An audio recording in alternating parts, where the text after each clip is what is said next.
You really can't put a bow on a World Series title until you see the World Series parade. And downtown Los Angeles came out in droves.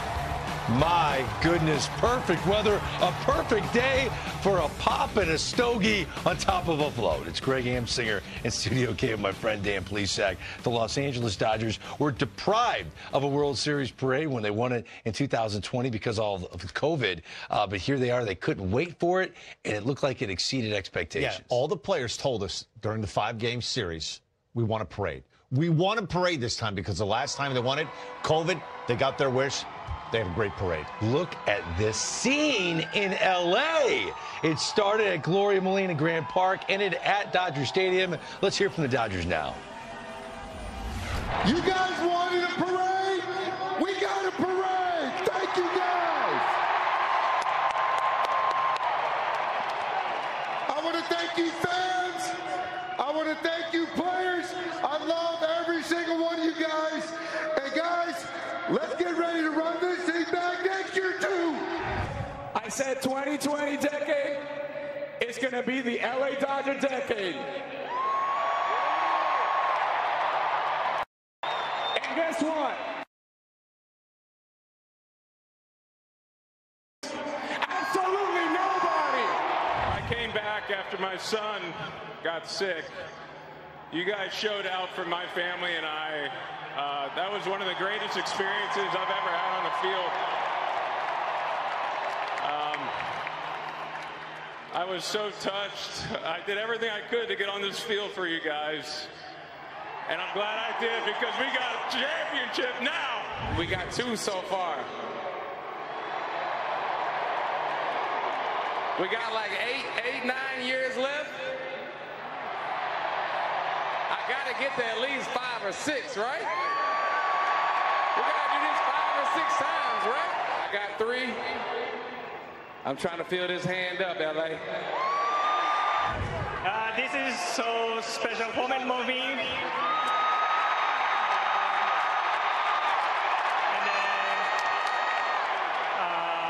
I'm so honored to be here and to be part of this team. Congratulations, Los Angeles. Thank you, fans. Hey, I play this game. To win. And the Dodgers gave me the opportunity to come here so I can help this organization, this city, this team, these people win a championship. You guys made this dream come true. Thank you for making me a world champion. I can't imagine being anywhere else right now. And I can't imagine doing it with a better group of guys than this group right here. I'm at a loss for words, man. I didn't have anything to do with this championship, but it feels like I have the best feeling in the world. To get to celebrate with you guys. 2-time champ and a lot more coming. Let's get on! Oh, my goodness. Never seen that out of Clayton Kershaw, right? You know what? I'm going to put a request. I would like to chat with Clayton Kershaw. I think we need to talk to him, right? I'd love to. Let's put a list together. How about Dave? We got Dave Roberts. We got to talk to Dave Roberts. Right. I want to talk Tommy Edman. Is that cool? You're a lefty reliever. Do you want to talk to Alex Messier? I would love to. All right, so that's a laundry list. We'll get our control room working on that. But again, we just saw a lot of emotion there. Shohei Ohtani speaking English. Right? You looked at me, I looked at you, like, wait a minute. Do you know how many fans have been dying to hear him, like, communicate in English like that? That is such an incredible moment. Shohei talking to all of the Dodger fans like that. It was incredible. Invested $700 million to bring him in, right? To win a World Series, year 1. Goal accomplished. You know, I wonder if the great Magic Johnson was part of that sales pitch. If he walked in the room and was part of the recruitment of Shohei Ohtani. They're holding the hardware right there. Not the only hardware, though, that World Series trophy. What about the World Series MVP trophy? I think we need to talk to that guy.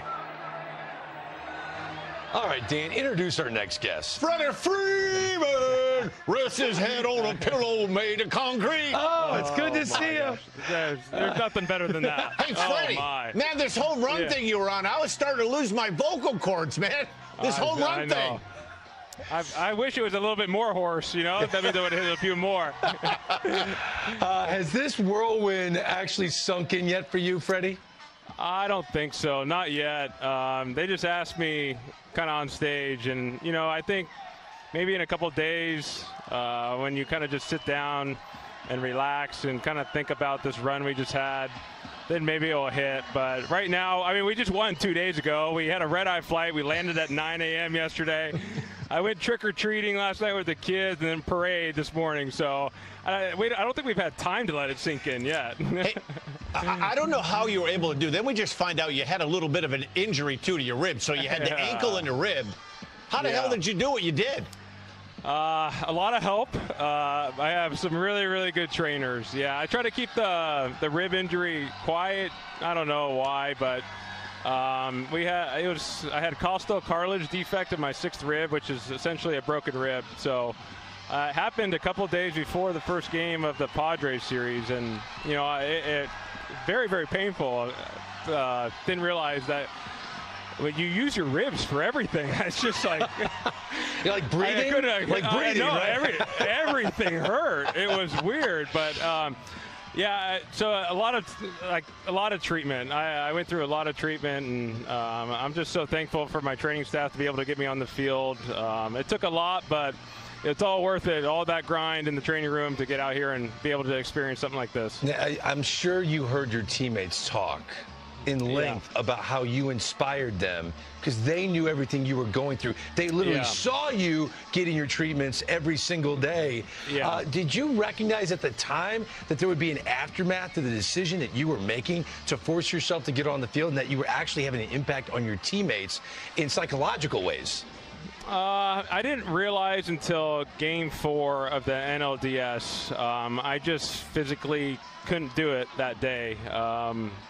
And the support of that my teammates, the organization, not just my teammates, Doc, Andrew, Brandon Gomes, everybody that showed me that day, and the things that they were coming up and saying to me that they got me today.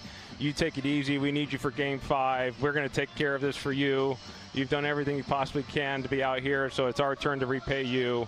I think it's just that's what meant everything to me, and it made me feel like I was doing everything the right way, and that's what I strive to do every single day on this baseball field, is try to play this game the right way, respect people, treat people like I would like to be treated, and to see people treat me like they did in that moment, it made me just really, really take a step back and appreciate the group of guys that I get to experience this with. Hey, Freddie, it's Dan again. You won a World Series title with the Braves. Yeah. It has to feel extra special to win a World Series title close to where you grew up. I mean, yeah. My dad and my stepmom, my family, I grew up 45 minutes from here. They get to see me play so much, and they were here at every game in the World Series, seeing this. And when you grow up in Southern California and you get to come home and play for the team that kind of you grew up seeing. I know I was an Angels fan. Sorry, Dodger fans, but not anymore. So it's okay. It's special when you get to bring a title to a place where you grew up, and this parade was absolutely nuts. There was so many people. They've been waiting a long time for this, and for me to be able to be a part of it and help bring a championship to LA. This is what it's all about. One of my favorite places on earth, and we'll let you go. One of my favorite places on earth is the Hall of Fame in Cooperstown. I believe you are on the Hall of Fame highway, and I want there to be a day where there's a touch screen underneath every plaque, Hall of Famers plaque, where you can hit play and see the greatest highlights of their career. Cool. Would you argue with this idea? The first highlight that we see of Freddie Freeman is the walk-off grand slam in Game 1 of the World Series underneath your plaque someday. Yeah, I don't know about the plaque in the Hall of Fame, well, but I'm going to go with. I'm just saying that. I appreciate that, but yeah, I think that's probably the greatest swing of my life, greatest moment on a baseball field. It doesn't get much better. I mean, that's what we all dream about as kids, is to experience something like that and be a part of that, and then to actually succeed in that moment in that kind of fashion. Yeah, that's That's probably my number one, yeah. You know, Freddie, as happy as you are, Greg and I are you know, we can't have favorite players or favorite teams, but I'm going to say this. You're everything that's good about the game of baseball, and it couldn't happen to a better guy. I appreciate that. Those are such kind words. I really, really do appreciate those words. Dan, Greg, I really, really do appreciate you guys very, very much. You're great for the game, Freddie. You really are. Thank you, a World Series MVP, that you ran away with that award. Hey, enjoy the time off with your family. You deserve it, okay? Yeah, I appreciate it. Thank you, guys. We'll see you soon. All right, see you, Freddie. I mean, this might have been the showstopper when Ice Cube walks out, performs "It Was a Good Day," and then his hype man comes on out, and it's Dave Roberts, and he is dropping it. Dave Roberts, the manager of the Dodgers, joins us now. Of all the things you've done in your brilliant career in baseball, is that one of the coolest things you've ever done? You know what, Greg? I'll tell you right now, that is one of the coolest things I've ever done. It was certainly not scripted, and it took me back to the days that I was rocking my 1988 Nissan Sentra with my 210 speakers in my trunk, listening to Ice Cube, and I was like, I cannot believe I'm on stage with Ice Cube right now. Hey, Dave, marvelous job of managing. When you guys tied that game up in Game 5, did you have a feeling you were going to win that game? You know what? I had a good feeling.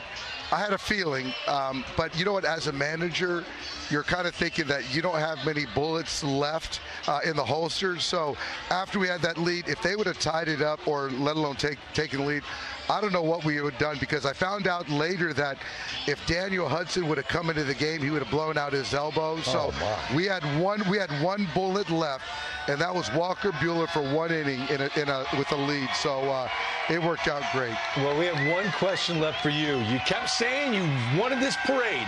You finally get this parade. Did it live up to all your expectations? Oh, my God. It lived up to everything I could have imagined. And it's just great for the city of Los Angeles, for our game of baseball, and to just kind of go into the city of Los Angeles. And I think, guys, it was over 2 million people. And it just, you realize the impact that you have on fans, because we're in their living rooms every single night. And to come into Dodger Stadium, see it packed, see the players in rare form. Certainly Kike was unedited. And it was just awesome to kind of see the reception that we got from our fans. And outside of being married, having my kids, it's the best day of my life. Oh, wow, that's great to hear. You're one of the most positive people in the world. I love positive energy. I know Dan does as well. We cheer for you, Dave. Congratulations on all of your success. Thanks for joining us. Thanks, guys. The great Dave Roberts. All right, we've seen Shohei speak English in front of 50,000 fans. Clayton Kershaw was really emotional. He was crying. So we put out the request, and it has been answered. When we come back, Clayton Kershaw joins us on MLB Tonight. That is next. Welcome back to MLB Tonight, presented by Evan Williams Bourbon.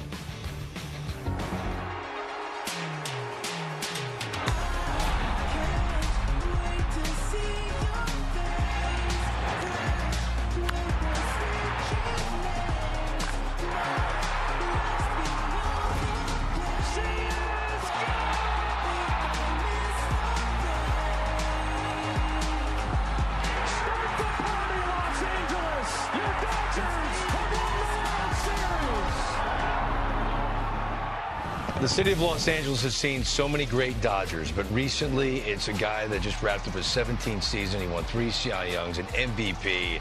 Very emotional today. It's time for us to catch up with the future Hall of Famer. And it is an honor to welcome in the great Clayton Kershaw to MLB Tonight. Clayton, congratulations to see you speak to the fans there at Dodger Stadium. The emotions that you had, why was this so emotional for you?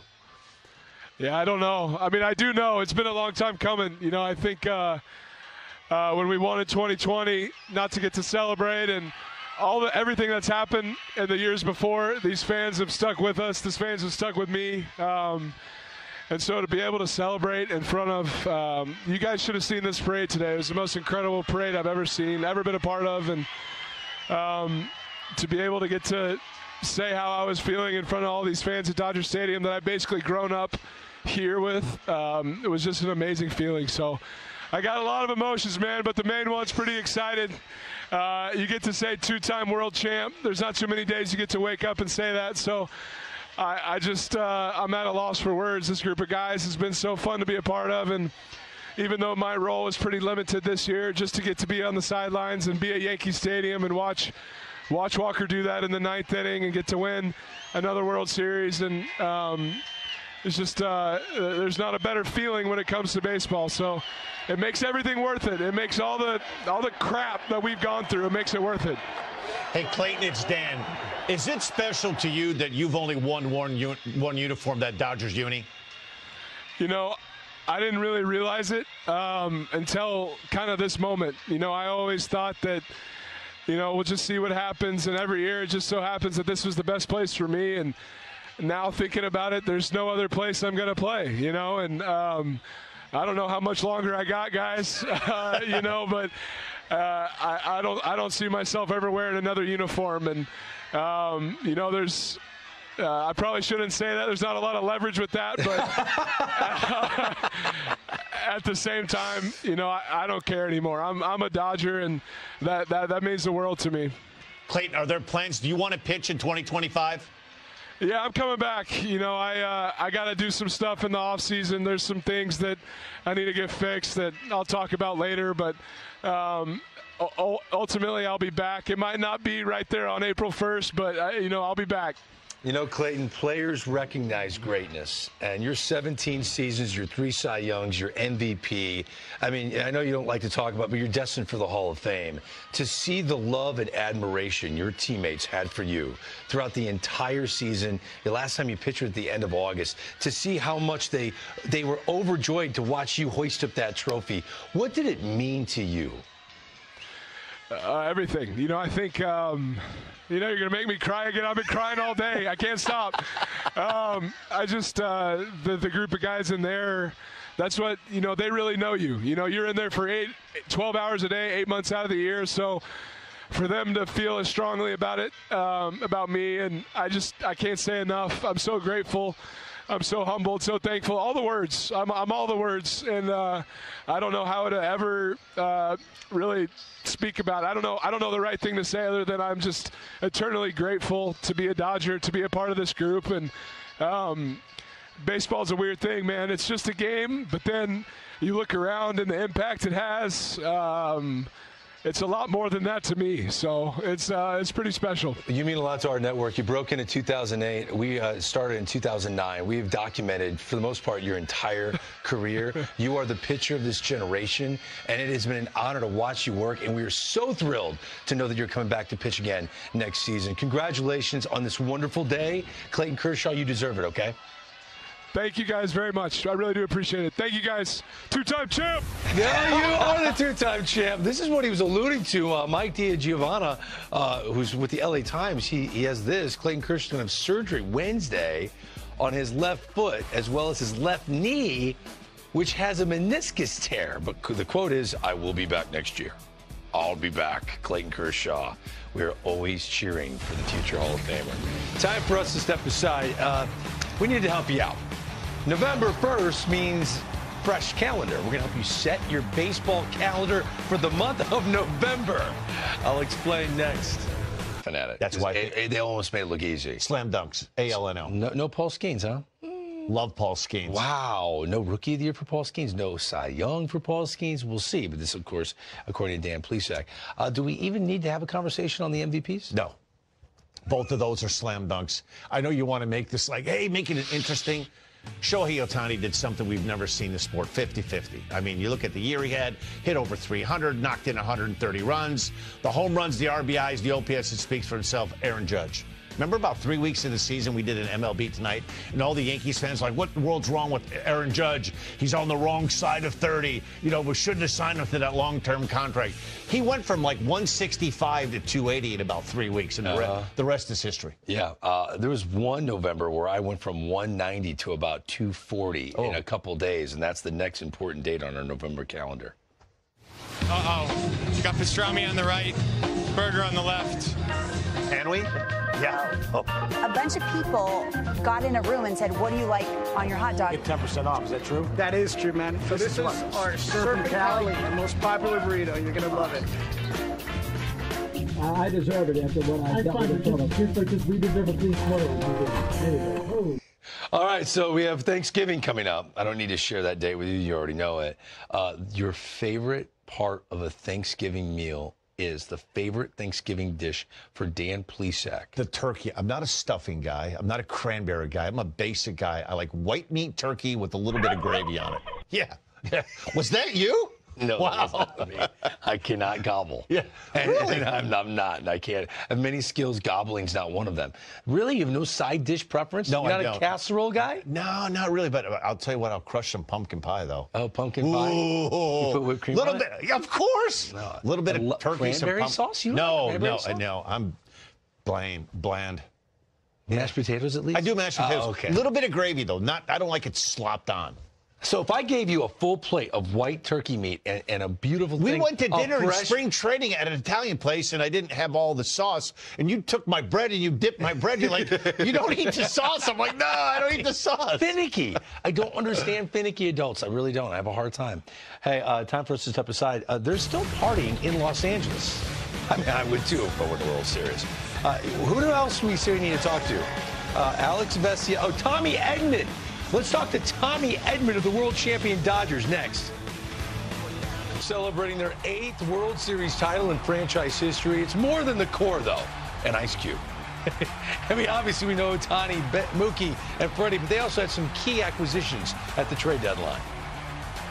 And joining us from the party out in Los Angeles, Tommy Edman, super utility, can do it all. Tommy, congratulations on winning the World Series. And how do you put into words what this day has been like for you and your teammates? Yeah, thank you so much. I mean, it's been incredible. You know, it felt like the whole city of LA was out here to support us. You know, we had the parade going through downtown, and, you know, just nothing like it. You know, just the best experience I think I've ever had. Hey, Tommy, it's Dan. I go back to, like, that series against the Padres after Game 3. You guys were pushed to the limit. This is a bold statement. I think this might be the best character, toughest Dodger team I can recall. You guys just came right back. Yeah, this group's insanely tough, you know. I mean, led by Freddie, all the stuff he went through throughout the year, all the stuff he went through throughout playoffs, you know, he was just an inspiration to us all. And, you know, we just kept on fighting. We were just a resilient group, and kind of like you saw throughout the series and all the tough games that we played, we just kept on fighting back regardless of what happened. How important through all of the adversity, the injuries you guys face, was Dave Roberts' positive energy throughout the course of the marathon of the regular season and then the injuries you guys sustained during the postseason? Yeah, he's probably one of the most positive guys I've ever been around. You know, always offering encouragement, always knows when a guy, you know, needs a little support, and you know, just great manager. I've loved playing for him, and you know, just did a great job throughout the postseason of, you know, keeping everybody encouraged, and you know, obviously pulled all the right moves too, and yeah, it was just, he's a big reason why we won the World Series. Hey, Tommy, you started the year on the injured list. You started with the Cardinals. Any idea that you would be playing in the World Series 4 months later? No idea. Never could have imagined it, but, you know, I'm so grateful to be here, so grateful to be with the Dodgers organization, and, you know, just incredible experience all the way through. People are great. My teammates welcomed me with open arms. Just been amazing. Staff's amazing. Fans are awesome, and just so grateful to be here. Did you and Jack Flaherty have a private moment at any point after you won the World Series to where you're like, wow, we were together in St. Louis, this didn't happen, and here we are with the Dodgers? How wild is this? Yeah, it's crazy. We've been through a lot. Kind of came up through the minors together, and, you know, we've known each other for, 6-7 years now, and for it to finally end in this situation and end with us a World Series championship is pretty special. Hey, go back to Game 5. You guys have the bases loaded, nobody out. Garrett Cole strikes out, too. That little tweener between the mound and first. They weren't able to get it out. Were you starting to think right there, hey, man, they're giving us a chance. We got a shot here? Yeah, I think that 5th inning, you know, we kind of got a few gifts, but we got a team that's able to capitalize on those situations, you know, and Freddie had the huge hit after that, and then Teo right after that to have the huge double to tie up the game. I think after that, we kind of felt the momentum shift to our side, and we knew we had a good shot to win it all. Well, before we let you go, what do you think you showed the world about how Tommy Edman plays baseball? I think it's just about the team, you know. I mean, our team is just the toughest group, best group of guys I've ever been around, and, To be World Series champions, I mean, shows we're the best team in the world. And, hopefully we can continue to, run it back and win a few more rings after this. Hey, Tommy, it's Dan again. I'll tell you this. If I come out of retirement, I'm a lefty. You will not be seeing any fastballs middle of the plate in. I can tell you that. Yeah, absolutely. Don't leave those over the middle for me. You love to go deep on the right side. Tommy Edman, congrats again. Enjoy the rest of the day in Los Angeles, all right? Thank you. I appreciate it, guys. I'll talk to you soon. All right, so we keep going down our checklist of Dodgers we want to chat with. We have one left. Alex Vesia. Oh, you want to talk to the lefty? Yes, I do. One pitch save, game 2. I cannot wait to talk to Alex Vesia. And their 8th World Series title in franchise history and what would have been the 64th birthday of Fernando Valenzuela. I mean, they were expecting around 2 million people jam-packed downtown Los Angeles to celebrate this incredible team that would not have won the World Series without their outstanding bullpen. And joining us now, lefty reliever who is just dominant this year for the Los Angeles Dodgers, Alex Vesia joins us on MLB Tonight. Alex, you look like you're having the time of your life. Am I right? What's up, guys? Yeah, this is unbelievable. Unbelievable. I did not expect. It was so loud out there. Oh my goodness. Yeah, this is by far one of the best moments I've had out on a baseball field. So you heard the parade was probably going to be big. You expected a crowd, but when you turned and you went and you saw the amount of fans for the first time on top of your float, what went through your mind? This was, I wasn't prepared. I was not prepared. There were so many fans. Everyone was screaming. It was louder than anything that I've been a part of. That was very cool. I was up, like, propped up on the back of the bus, and yeah, wow, unbelievable. Hey, you pitched in 4 games. All 4 games you guys win in the World Series. What's it like pitching in the World Series? It's every little kid's dream. I mean, I remember being at my front yard with my friends when I was young, and that was what we would dream about, right? Pitching in the postseason, pitching in the World Series. I was lucky enough, bases loaded, come in, get outs, right? It's a dream come true for me. This is unbelievable. I want to ask you about that. You come in game 2, bases loaded, 2 outs. They go to a pinch hitter. What's going through your mind? Did you have any intel on Trevino? Yeah, I knew what I was getting myself into. My biggest thing was get strike 1, right? Being 1-0 wasn't going to be the recipe for success there. So getting the first strike was definitely my plan. Thankfully, I only needed 1. Right. I got to tell you, I was bummed to see you have that intercostal rib injury. You had to be so frustrated to not be on a postseason roster. Were you antsy to get back and make it back for the World Series, or what? Yeah, oh yeah, definitely. It was not a fun conversation to have with training staff about me being off the roster, but I do have to give it up to them, man. They told me, they said, trust us. We're going to get you back. We think that if we had to play it smart, and everything. Every day I checked off boxes, and the biggest win that we had was me throwing the bullpen. Everything felt great, and from there it was all good. And like I said, the training staff, they helped me out big time. And the biggest. Mook. The biggest thing was, I wanted to contribute. I wanted to be out there. I wanted to be with the boys, and sitting on the sidelines wasn't going to be very fun. So I'm definitely very thankful that we got myself right, and yeah, it all worked out. Boy, Walker Buehler made that relief thing look pretty easy, didn't he? Yeah, he did. I got to talk to him a little bit, and he's like, I'll give you guys a little bit more credit. It is tiring going out there and getting hot and staying loose and whatnot. But yeah, man, he's a dog. He's a dog. I'm trying to think what outfit that belt will work with. That's a very big buckle of that belt that you got over your shoulder right now. I'm sure my wife will put together something for me. She's pretty good with that stuff. I'll leave it to her. And finally, I got to imagine you and the rest of this bullpen, you'll be in hibernation, sleeping for 2 weeks after this World Series run? Yeah, we'll see what tomorrow brings us. Alex Vesia, we appreciate your time. Congratulations again. Thank you. See you guys. From one left.